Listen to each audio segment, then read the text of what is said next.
Thank you for watching RooTV.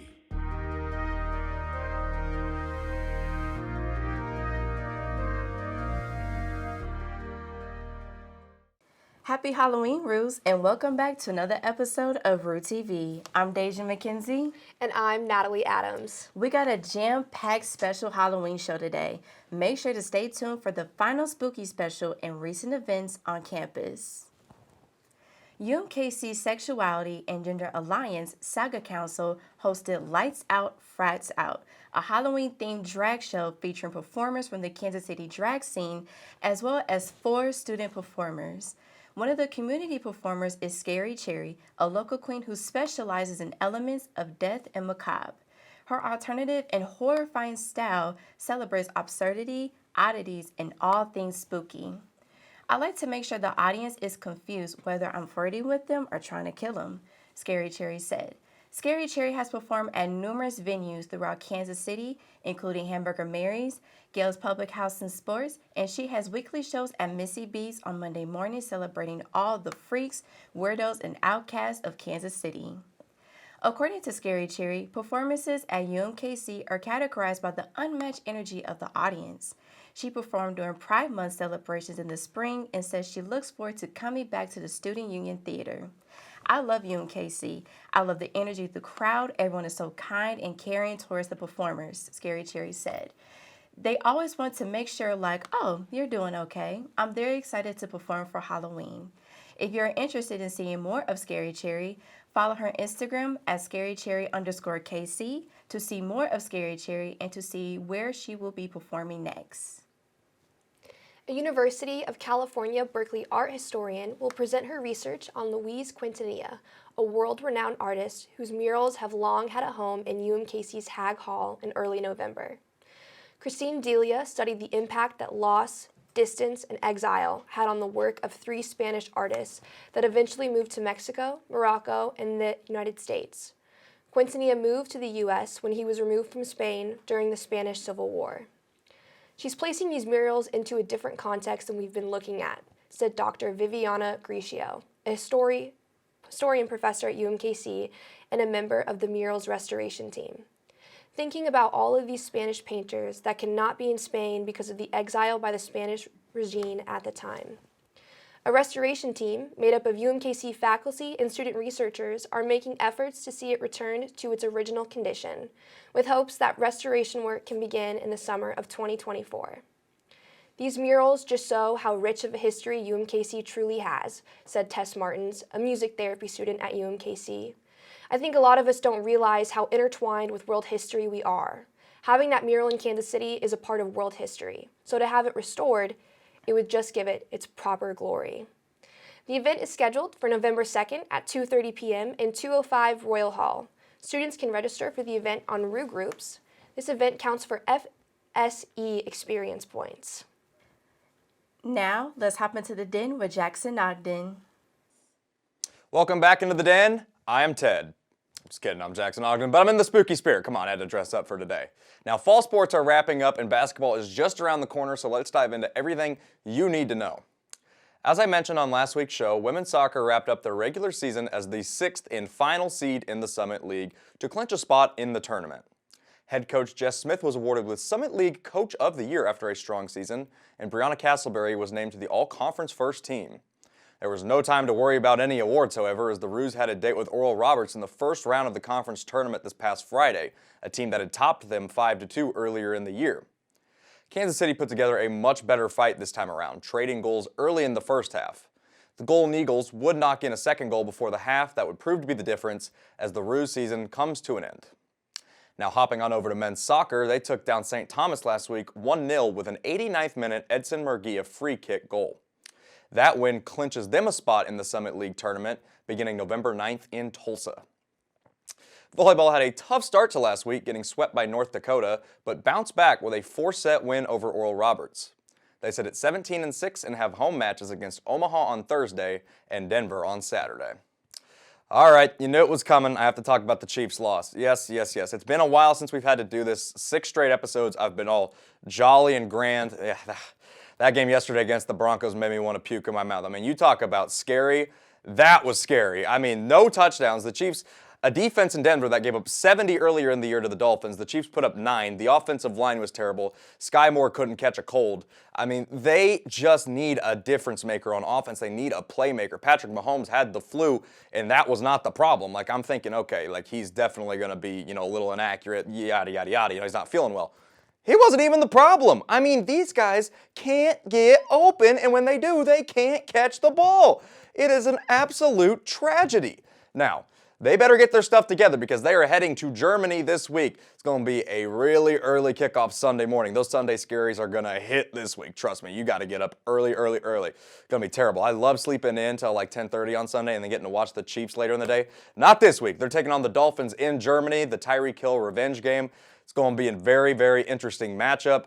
I'm going to go with the Chiefs to bounce back. I can't see them losing back-to-back games, even though the Dolphins are a really good team. They haven't really beaten anybody yet. I think the Chiefs top them 30-27 as they head into their bye week, which at this point is much, much needed. They need to get healthy. Well, that's all the time I have for today. As always, go Chiefs, go Royals, and Roo up. Now, let's take it to Jazlyn Summers and Ray Dean for the final spooky special.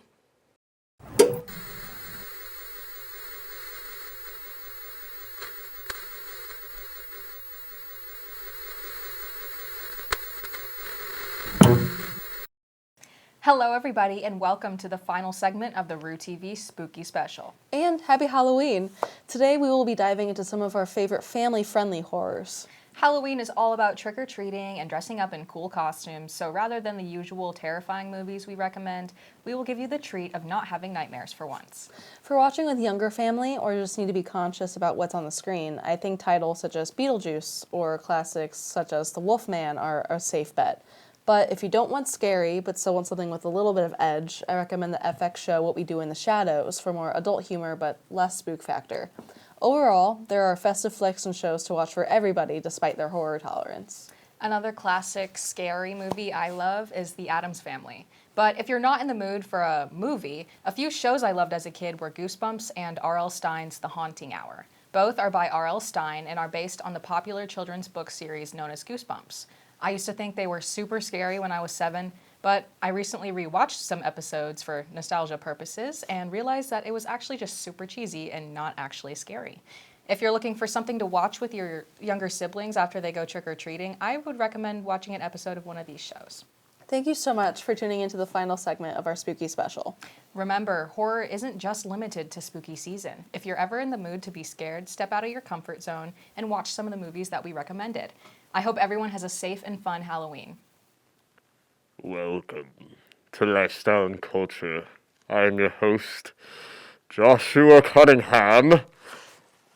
And today we're going to be talking about artists that I just want to give a little spotlight to. Winter's coming up.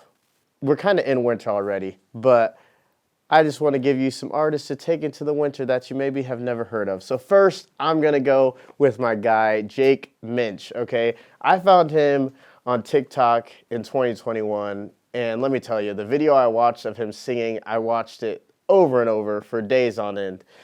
One thing that sticks out about him to me is how he writes. I mean, I sometimes write music in my free time, and the way he writes is literally how I want to write music. It's just perfect. The way he captures emotions is just amazing. I mean, it feels like you're remembering things that happened in his life, even though you've never had them happen in your life. You know, it's like he's bringing you there to his own memory, which is amazing. And he's very young. He's about the same age as me, 20, 21. And he hasn't even hit 100K on Spotify yet. So, you know, maybe give him a few more listens. Let's get him up to 100K. Some of my favorite songs by him. He doesn't have that many songs out. He has like 6 songs out, so I'll just give you 2. But I'd Pick Up Flowers was the song that I saw on the TikTok, and it's just beautiful. And then Bike Ride. It's just beautiful, nostalgic song. The second artist I want to talk about today is Andy Mineo. And if you have seen me for a while on RooTV, you know he's one of my top 10 artists. And he's just always been there for me. You know, I've listened to him since I was a kid till now. And no matter what I'm dealing with, it seems like he drops the perfect album for that time in my life. One of my favorite things about him is just how genuine he is. Of course, for me, faith is a big thing. But sometimes when you hear songs like about faith and everything, it's always just like how good God is and all this. But he's just very genuine about it. He's genuine about his doubts. He's genuine about how his relationship with his wife might not be good or when it's amazing. And I just love that. I love when artists are genuine about what they're going through.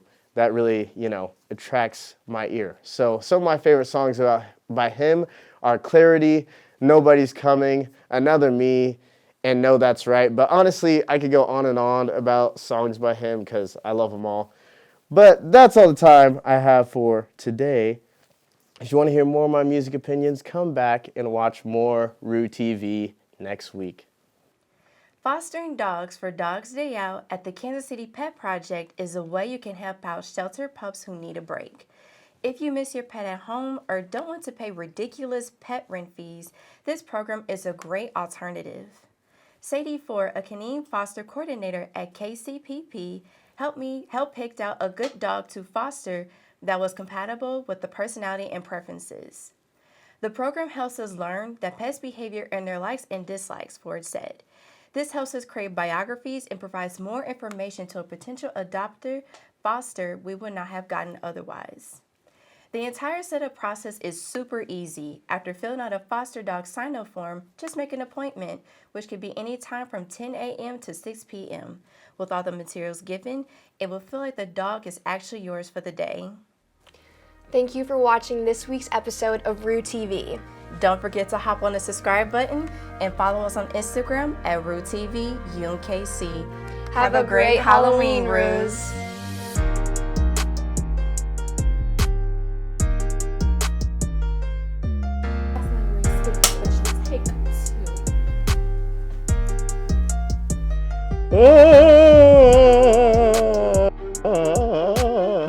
Oh wait, is my mic on? That's extra awkward if it is.